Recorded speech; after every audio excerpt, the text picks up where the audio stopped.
শুরু হয়ে গেল ২৯তম ঢাকা আন্তর্জাতিক বাণিজ্য মেলা ২০২৫। আসসালামু আলাইকুম, হ্যালো গাইজ, আশা করি আপনারা সবাই ভালো আছেন। আলহামদুলিল্লাহ, আল্লাহর অশেষ রহমতে আমিও ভালো আছি। তবে ঠান্ডা ঠান্ডা শীতকে ফাঁকি দিয়ে প্রতি বছরের মতো একই মাসে জানুয়ারির ১ তারিখে বাণিজ্য মেলা শুরু হয়ে গেছে। মেলাতে থাকছে একটা কিনলে 10টি ফ্রি অফার। বাণিজ্য মেলাতে সবসময় দেশি, বিদেশি, ইন্ডিয়ান কালেকশন পাওয়া যায়।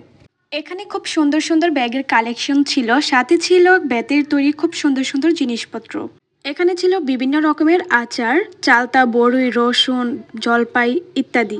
২০২৪ জুলাই আন্দোলনের সেই কষ্টদায়ক নির্মমভাবে ঘটে যাওয়া সময়গুলোকে কেন্দ্র করে জুলাই চত্বর তৈরি করা হয়েছে।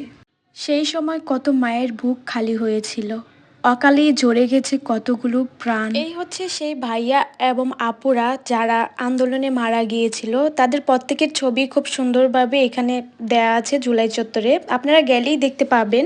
আমি ঢঙ্গি ঢং করবো না তা কি হয়? মেলায় ঢুকে আমি দৌড়াদৌড়ি করতেছিলাম, তবে আমার এই প্লেসটা অনেক ভালো লেগেছিল। মনে হচ্ছিল যে আমি বাহিরের কোনো প্রান্তিতে চলে আসছি। মেলায় গিয়ে ঘোরাঘুরি করার পর অনেক টায়ার্ড হয়ে গিয়েছিলাম, ক্ষুধাও লেগে গিয়েছিল। তো বাণিজ্য মেলায় গিয়েছি, শাকিলি আপুর হাতের রান্না খাবো না তা কি কখনো হয়?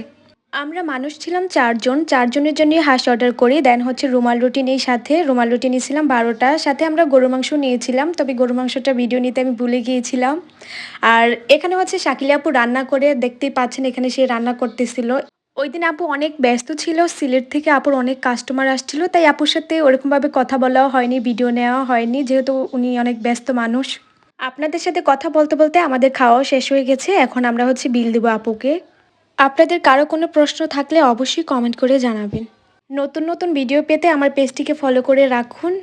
সবাই ভালো থাকবেন। আল্লাহ হাফেজ, টাটা।